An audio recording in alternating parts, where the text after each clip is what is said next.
Hello everyone. Welcome to Ollie's Top 10. तो चलिए आज बात करते हैं शेरलॉक होम्स की और उस एक मामले की जहां इतिहास का सबसे जीनियस जासूस एक ऐसी महिला से टकराया जो न सिर्फ उसकी बराबरी की थी बल्कि उसे मात भी दे गई। ये कहानी है होम्स की उस हार की जो शायद उसकी सबसे बड़ी जीत थी। कहानी की शुरुआत ही इस लाइन से होती है, शेरलॉक होम्स के लिए वो हमेशा द वुमन थी। अब डॉक्टर वॉटसन के लिए इसका मतलब कोई प्यार व्यार नहीं था, नहीं, इसका मतलब था इज्जत, एक गहरा सम्मान, एक ऐसी महिला के लिए जिसने होम्स जैसे दिमाग को भी पछाड़ दिया था। आइए जानते हैं आखिर हुआ क्या था। देखिए, होम्स खुद को एक परफेक्ट रीजनिंग मशीन समझता था, एक ऐसा दिमाग जिसमें इमोशंस के लिए कोई जगह नहीं थी, खास तौर पर प्यार। उससे वो एक ऐसी गड़बड़ी मानते थे जो उनके सदे हुए दिमाग के काम में दखल दे सकती थी। वो भावनाओं के शोर से बिल्कुल परे थे।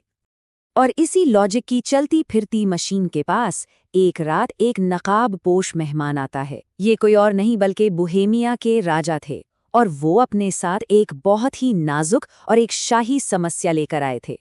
तो समस्या क्या थी? एक पुरानी तस्वीर। इस तस्वीर में बोहेमिया के राजा तो थे, लेकिन अपनी होने वाली रानी के साथ नहीं, बल्कि एक बेहद मशहूर और खूबसूरत महिला आयरीन एडलर के साथ थे। अब डर ये था कि अगर ये तस्वीर बाहर आ गई तो एक शाही शादी टूट सकती थी और पूरे राज्य में बवाल मच सकता था। राजा ने तस्वीर वापस पाने के लिए क्या कुछ नहीं किया, चोर भेजे, डाकू भेजे, लेकिन आयरीन एडलर हमेशा सबसे 2 कदम आगे निकली। तो अब बारी थी होम्स की, और होम्स ने ताकत नहीं बल्कि दिमाग का इस्तेमाल करने की एक बहुत ही चालाक योजना बनाई। होम्स का प्लान 3 हिस्सों में था। पहला, भेष बदलकर जानकारी जुटाना। दूसरा, एक नकली लड़ाई का ड्रामा करके आयरीन के घर के अंदर पहुंचना। और तीसरा और सबसे जरूरी, आग लगने का झूठा अलार्म बजाना। होम्स का लॉजिक बड़ा सिंपल था। जब किसी को आग लगने का खतरा महसूस होता है तो उसका दिमाग सबसे पहले अपनी सबसे कीमती चीज को बचाने के लिए दौड़ता है, और होम्स को बस ये देखना था कि वो चीज क्या है और कहाँ है। और जानते, होम्स का प्लान काम कर गया, या कम से कम उन्हें तो यही लगा। जैसे ही आग का शोर मचा, आयरीन सीधा एक छिपे हुए पैनल की तरफ भागी। होम्स ने देख लिया कि तस्वीर कहाँ छिपी है। उन्हें लगा कि बस काम हो गया, जीत उनकी है, अगले दिन आकर तस्वीर निकाल लेंगे। लेकिन वो एक बहुत बड़ी गलती कर रहे थे। जैसे ही होम्स और वॉटसन वहां से निकले, एक दुबले पतले से लड़के ने पास से गुजरते हुए कहा, good night mister Sherlock Holmes. Holmes एकदम चौंक गए।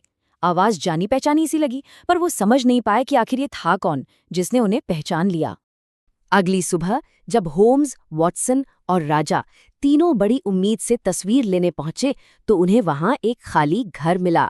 आयरीन एडलर जा चुकी थीं, अपने नए पति के साथ देश छोड़कर। और उसी पल होम्स को एहसास हुआ कि उन्हें मात मिल चुकी है। आयरीन पीछे एक चिट्ठी छोड़ गई थी जिसमें सारी कहानी साफ थी। उन्हें होम्स के प्लान पर शक हो गया था, और एक ट्रेन्ड एक्ट्रेस होने के नाते उन्होंने खुद एक लड़के का भेष बदला और होम्स का पीछा करते करते उनके घर तक पहुंच गईं, ये पक्का करने के लिए कि वो किसके खिलाफ खेल रही हैं। जी हाँ, वो दुबला पतला लड़का कोई और नहीं बल्कि खुद आयरीन एडलर थीं। तो आखिर में हुआ क्या? आयरीन ने राजा को ब्लैकमेल करने वाली तस्वीर तो नहीं छोड़ी, लेकिन हाँ, उन्होंने होम्स के लिए एक खत और अपनी एक तस्वीर जरूर छोड़ी थी। ये एक ऐसी हार थी जो किसी जीत से कम नहीं थी, ये सम्मान का प्रतीक बन गई। अंत में राजा की शादी तो बच गई। आयरीन एडलर ने अपने प्यार से शादी की और एक नई जिंदगी शुरू कर ली। और शर्लॉक होम्स, उन्हें जिंदगी में पहली बार किसी ने दिमागी तौर पर हराया था, और वो थी वो महिला। जब राजा ने होम्स को इनाम के तौर पर एक बहुत कीमती पन्ने की अंगूठी देनी चाहिए तो होम्स ने मना कर दिया। उन्हें वो नहीं चाहिए था, उन्हें कुछ और चाहिए था। उन्होंने राजा से कोई दौलत नहीं मांगी, उन्होंने मांगी तो सिर्फ आयरीन एडलर की वो तस्वीर। ये उस महिला के प्रति उनके सम्मान का प्रतीक था, अकेली ऐसी महिला जिसने उन्हें हराया था। और इस तरह शर्लॉक होम्स के शानदार प्लान को एक महिला की तेज बुद्धि ने मात दे दी। कहते हैं, इस घटना के बाद होम्स ने कभी किसी महिला की समझ को कम नहीं आंका।